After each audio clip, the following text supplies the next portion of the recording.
freshly pressed on Smooth 98.1.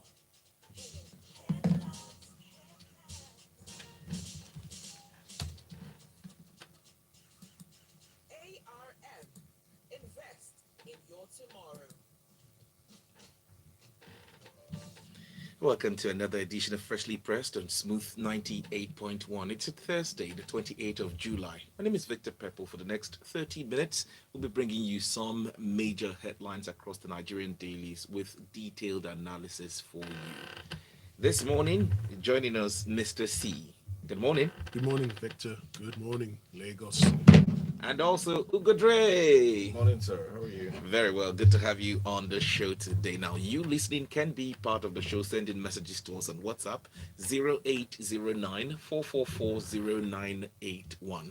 On Twitter, we're at Smooth981FM, and we're streaming live on YouTube, Smooth981FM Lagos. You can leave a comment on the live stream. I will take your reactions as the show progresses.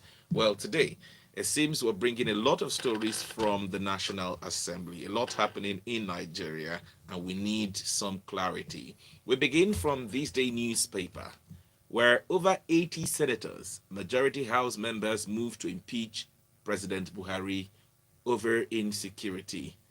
Now, rising above partisan politics or personal relationships, over 80 senators across political parties and a majority of House of Representatives members yesterday agreed to impeach the president if the growing insecurity across the country persisted beyond 6 weeks, being the ultimatum handed the government before the legislature, just shut down till September 20th. Mr. C. Okay, thank you, Victor. So we're going to start this way. There are 110 senators. No, 109 senators in the Senate. 3 senators per state and 1 representing the Federal Capital Territory. Now, when you find a development that involves over 80 senators, that's easily more than 2/3 of the entire Senate. And what are they talking about? They're talking about the security challenges that have grown to an unbelievable height. And I'm going to read the opening paragraph of a letter the president wrote to the House of Representatives in 2017. That was 5 years ago. And he starts off by saying, I wish to draw the attention of the House of Representatives to the ongoing security emergencies in the country.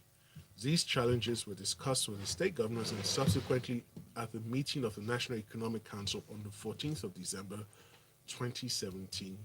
A resolution was passed with the council approving that up to $1 billion may be released and utilized from the excess crude account to address the situation.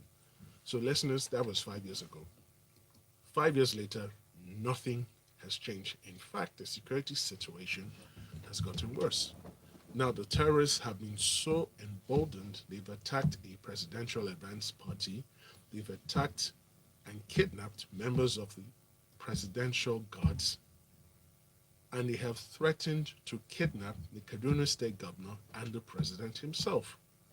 And to underscore the tension, especially in Abuja, the Nigerian Law School was forced to move its call to bar ceremony from the premises of the Nigerian Law School in Buhari, which is a traditional venue, to the new site for the body of benches. Now, there are reports that Abuja is likely to be attacked within the next 14 days.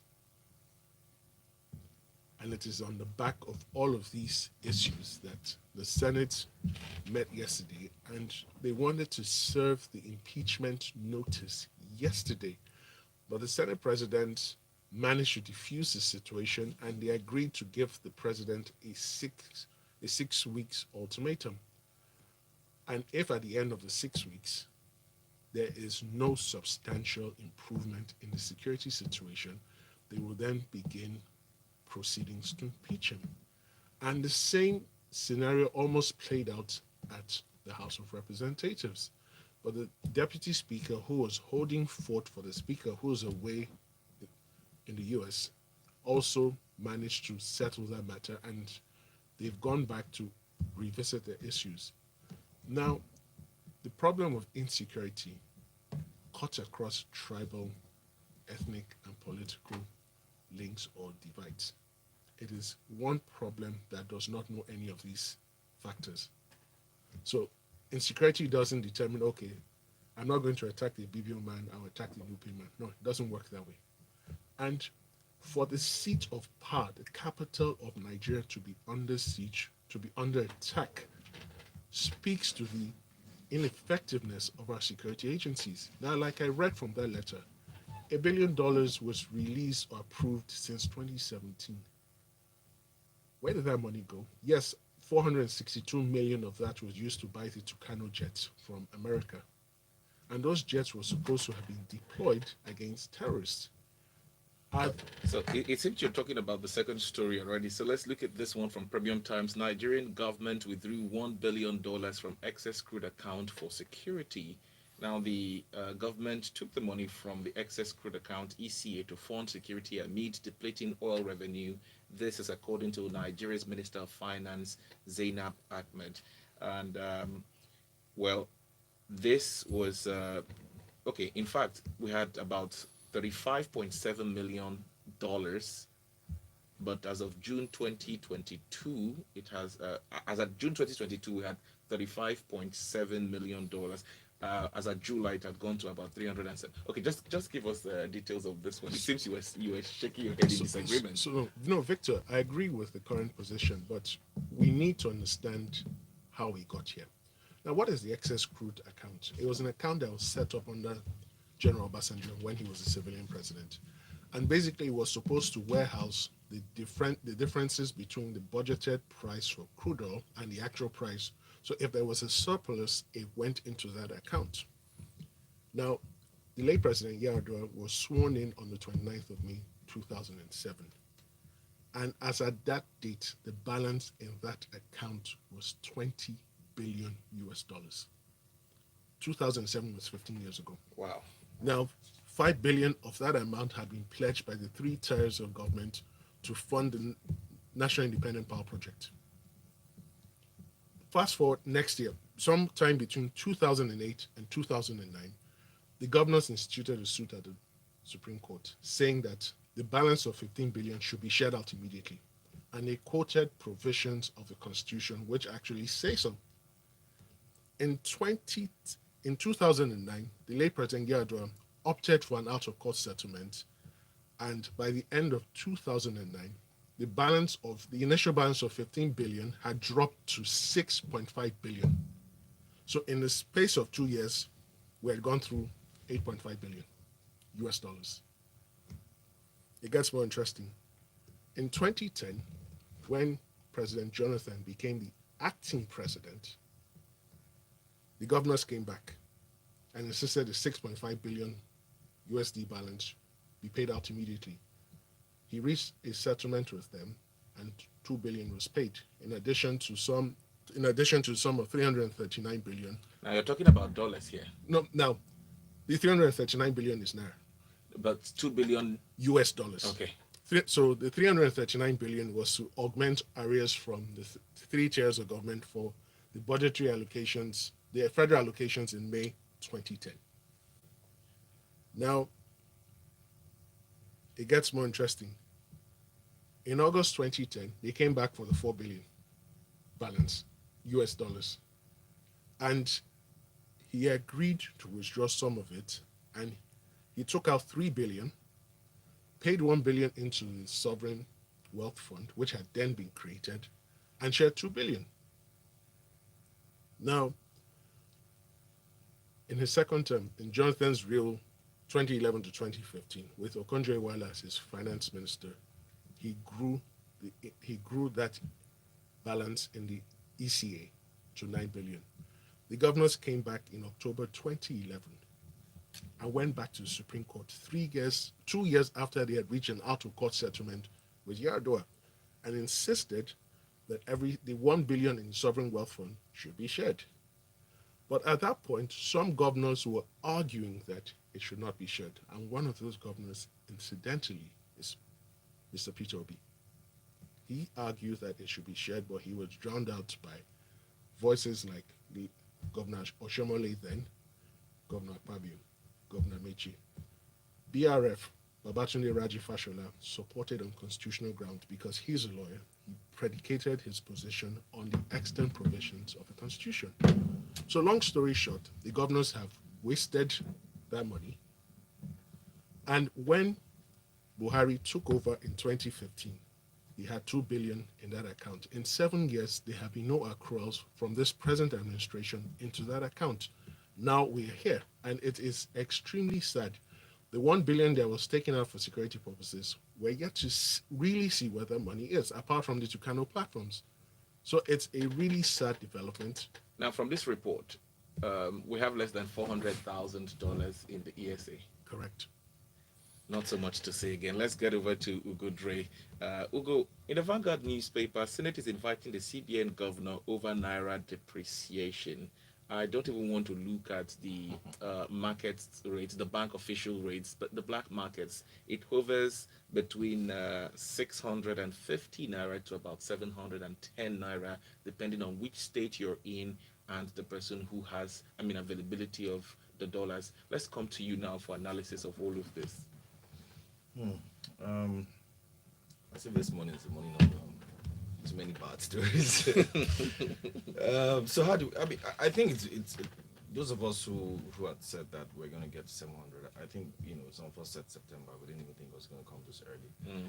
Let's also remember that I think a week ago last year was when the CBN threw the BDCs out of the official FX market, and that was when if you recall, Siola Balu about the BDCs diverting money that they were giving and round tripping it, and Mifile was all upset and all, and then sort of banned them from said they weren't going to sell FX to them. So between then and now, we've gone from like 500 naira or thereabouts to 700 naira yesterday. What is crazy is it's difficult to really know what's driving this. Yes, there's excess demand and there's shortage of supply, but the exchange rate no longer caters to market dynamics again. And if you speak to BDC operators, they will tell you they don't even know what's going on. How could you go from, I think yesterday morning it was about 680 or 685, and then you went to 710? That's 14 5% in a day. Exchange rate depreciates over the last 10 years by 5% annually. We did that in one day. Wow. Yesterday. And if you look at, I think I said early this month, we're at maybe 610 or something. So we added 100 naira, and it's not yet the end of the month yet. So what you tend to see is that there's just a lot of dynamics at play, and it may appear that the rate you're seeing today is not realistic. But this is Nigeria, and I ask myself, okay, if it's not realistic, what's going to make it come back? Because you don't have exports. We're not exporting as much as we can. Foreign investors are not even looking in this direction anymore.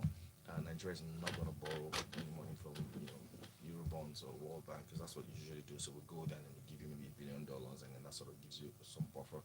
That's not going to happen anytime soon, and remittances are not really coming as much. But on the flip side, they have a lot of Nigerian jackbuying. These guys jackbuying, dollars. Now, exactly. Aren't they also the ones affecting what we're seeing in the country? Because I spoke about this at 6:30 during Business Express, and the guest was saying the demand. The demand is too much. People paying school fees for September, and then summer. Correct. And I think that Mayfield has the CBN has a huge blame here and responsibility because of the way they manage the forex situation. But let's not kid ourselves. Everybody wants dollar in this country, but how many people earn dollar? How many? So out of 100 people who are looking for dollars to buy, either to jackpot or go for vacation or save their money, how many of them actually earn dollars, right? So if you find yourself in that kind of situation, your exchange rate is going to keep depreciating. Quickly, what's the solution?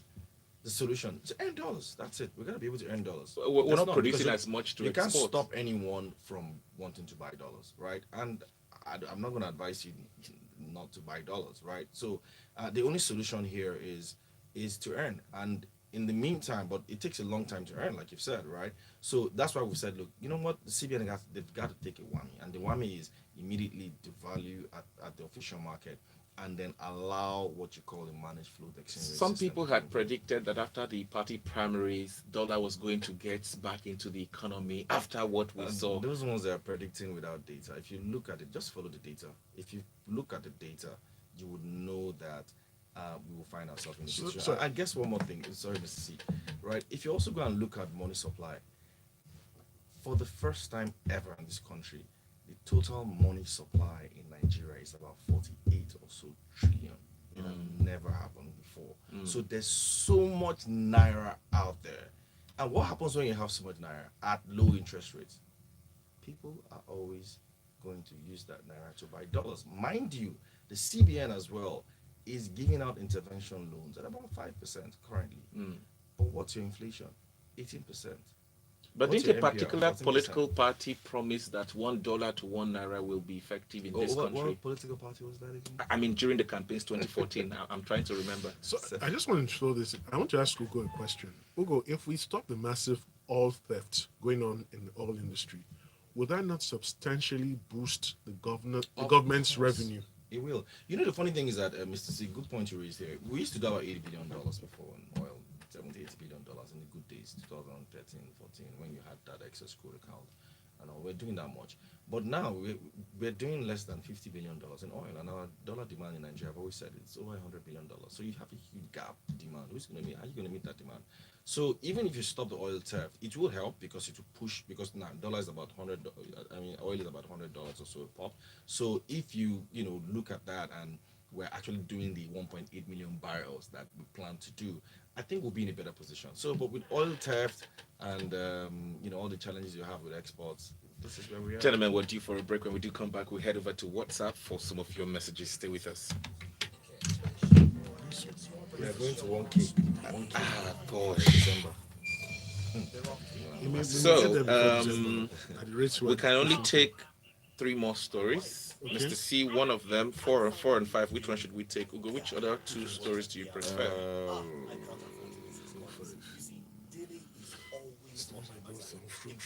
Okay, I think I'll do 5. That's Bajamia Lim. You should just Baja. right. There's nothing to say there. It's just So we'll take 5. we're paying him to do work here. He's in Harvard doing something else. Based on they're on their research. No. status. They He's were going not. for No, leadership. they were not No, on no, recess when he recess, was there. They had announced the recess last week.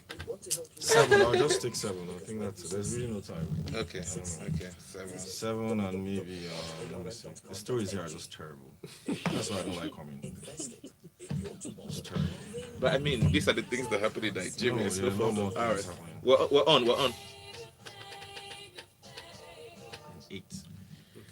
Thank you very much for staying tuned. You're listening to Freshly Pressed on Smooth 98.1. My name is Victor Pepple. I've got Ugo Dre and Mr. C for analysis in the studio. Quite a number of messages on WhatsApp. Let's take a few of them before we get back into some more stories for you today. We begin with Ken, who says, Nigeria, a country whose military might is a soft target. That's the height. And Dark Boy is in.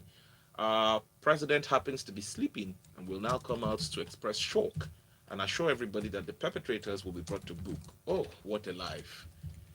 Dami in Ikeja, security challenges in Nigeria have been escalating for years, but our legislators waited until it landed on their cages before they woke up. Shegun, surely there are some big hands directing the affairs of these terrorists. Nerocello, politicians will only take action if it directly affects them. Ezudo in Lekki, there is clear and present danger staring us all in the face. Some people living in Abuja are already relocating their families due to fears of impending attacks. If Abuja, the seat of power, fails to terrorists, then it's all over. We as citizens are helpless. We don't carry guns. We are looking up to the government and security agencies, but it does appear as if they have no clue what to do. It's beginning to look like an every man on his own situation. That's a message from Ezudo in Lekki. But more messages in this morning. Chris from Ogudu, GRA. Serving as our president is not by force. Why is Baba finding it difficult to clock out? He doesn't have to wait till he's impeached. Nigeria will be great again. Talking about impeachment, is that even ever going to happen? Well, your guess is as good as mine. Let's come to you again, Ugo, for some more analysis this morning. Perhaps we look at the National Assembly, who will embark on recess for 2 months, but earmarks 30 billion naira to complete rehabilitation. That's renovation of the complex. 30 billion naira. And how much is ASU looking for? And why are we on strike for 5 months? Ugo. Each man for his own, man. So I think at the end of the day, if money has been appropriated, they might as well, justify spending, and that's basically what they're doing.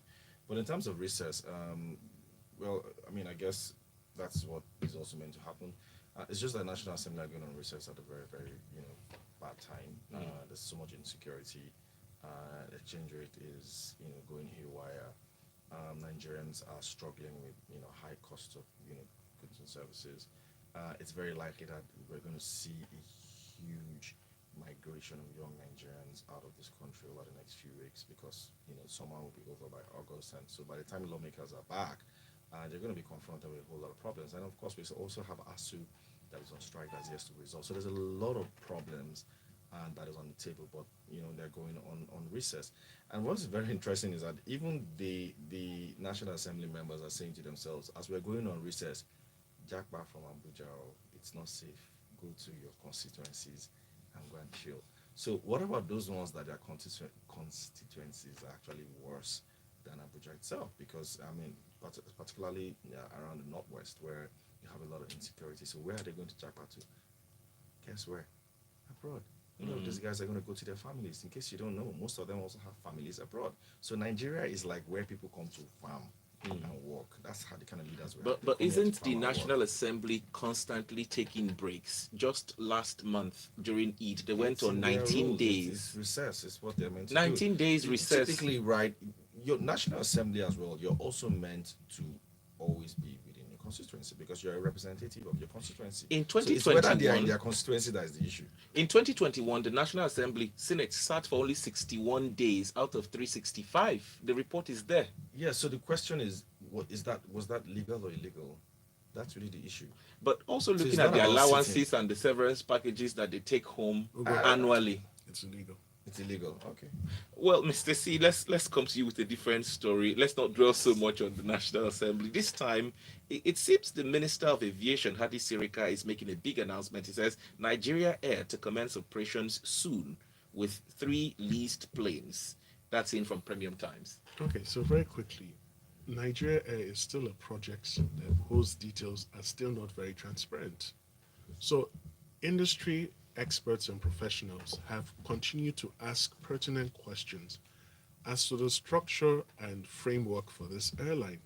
And there hasn't been a lot of clarity in this respect. All we hear is a joint venture agreement between the federal government and private investors. Okay, who are the private investors? There's not much information in that regard. Now we hear from the minister that they're going to get 3 planes, a mix of Boeing and Airbuses, and they're going to start with domestic operations. Now that is a formula for failure, and I'm going to explain why. Okay. Now, the average domestic flight within Nigeria is about 45 minutes to an hour.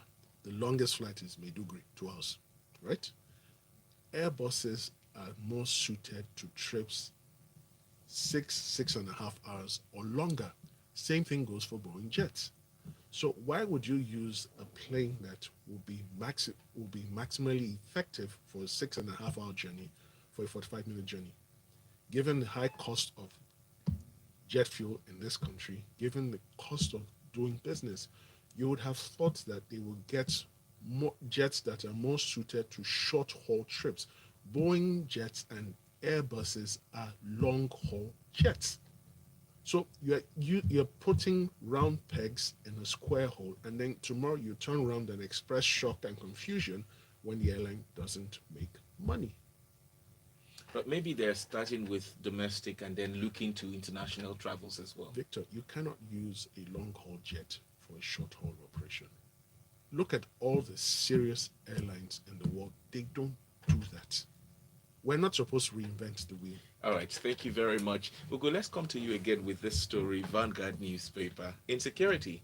NYC begs army to deploy soldiers to protect orientation camps against bandit attacks. It's reading this really sends a very clear message to any parent who has a child that is about to go on NYSC.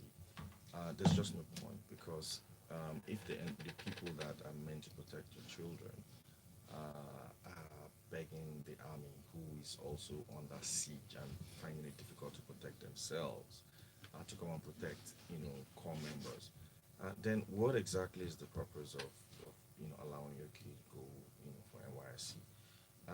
And orientation camps are usually found in remote areas in most states where insecurity is actually high. So I don't blame the NYSC for asking the army to give them some protection.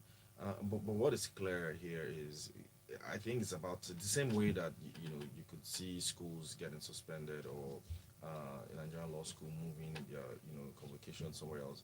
I think we have to suspend NYSC as well. Just suspend it until things get better. There's just no point allowing people risk their lives because you're trying to do fulfill NYSC when the people that are meant to protect them can't even protect themselves.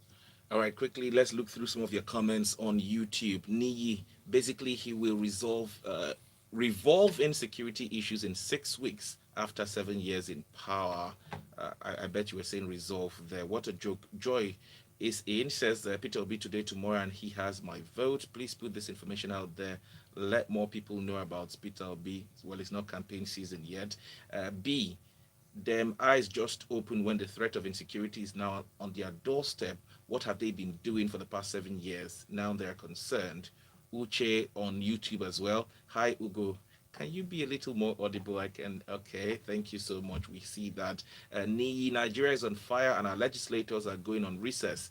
They can hold meetings or sit in via Zoom. They're too busy. Can someone ask Ugo? Okay. Wisdom. Who can impeach Baba? This rubber stamp National Assembly. It goes on and on and on with some comments there. But quickly, taking it back to your messages on WhatsApp, what's the function of BDCs? Emefiele is just a joker intoxicated with power, but void of ideas to help the economy. Exports have doubled compared to previous years, but ease of doing business has encapsulated the progress. There is hunger in the land, and time will tell. Wale from Apapa. Osita Chibuike, Nigeria's situation is a sorry one. Why will anyone be surprised that the excess crude is depleted when the people in government are people who have been clamoring all these years to share their proceeds? Buhari has not done well in every sector. He's a total failure. Do you know that oil is selling well over the estimated price in this year's budget? Okay, thank you for sharing. And Michael, when Emefiele was appointed, dollar was 170 naira. Now the figure has transposed to 710, soon 1,000 naira to a dollar. Security is also an issue. Let's be realistic. Would a bank MD remain in position if the bank doesn't make a profit for a certain period of time? No. So why do we have people occupy certain political positions when they have poor performance? We need to start holding them accountable based on their KPI and accept the process of resignation when the need is right. Yinka Bolu is in with a lot of messages. I'm very impressed with the way Mr. C broke down the ECA looting. Please, I'll be more impressed if you name out everyone involved, dead or alive, active in politics or not active in politics, because even the 75 billion naira Mr. Obi is bragging he left in Anambra came from the ECA Lajes. So they should all come out and mark roster. Ugo, I agree with you. Nigeria needs to earn dollars, which we earn, but not too much. Is it possible we reduce our overdependence on dollars? Okay, it goes on and on. But let's take another message in quickly from Damini Keja. Boeing 737 and Airbus were built specifically for short and medium haul flights. We have used them for years in Nigeria. We should provide. Okay, thank you very much, Dami. Jide is in. The worsening security situation in the north seemed to be militant bandit theory, where they want their own soup from the pot, and I guess they will get it vice versa from a southern president. The messages are just too much, but we need to go. Thank you very much to everyone who sent a message across to us on Twitter and on Instagram. everywhere. Thank you. One more from Twitter. Is there no single positive news? Oh, okay. Well, these are the stories that came and we have to share them with you. Thanks, Ugo Dre, and thank you, Mr. C. You can catch them on Twitter at Ugo Dre and Monsieur C with a triple E. My name is Peppo. Let's bring you Grapevine at 8:15. Good morning. ARM. Invest. Whew, the messages were just too